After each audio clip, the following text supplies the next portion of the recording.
Hello everyone, and in this video we are going to discuss about else if statement.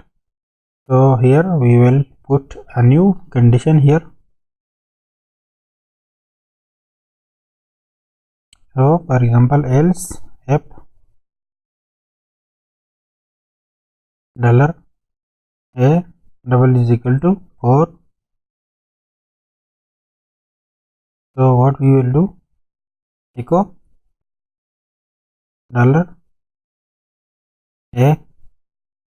or echo a is equal to 4. Okay, so now let's check the result. So what will this backup code do?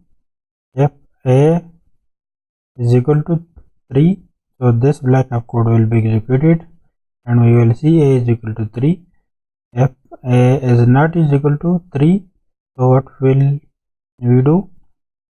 We will check if a is equal to 4. So if the condition is true, then we will see a is equal to 4 and these lines will be executed inside this block. And if it is not true, so at last we will come here to the else statement and this block will be executed, which is the condition is. So we will change it. The conditions are false. Okay. So now let's check the result.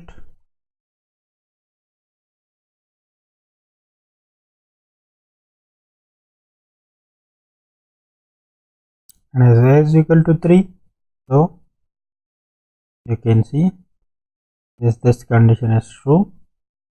So now let's change it to 4 and now let's check the result. Let me first remove this that don't take the time.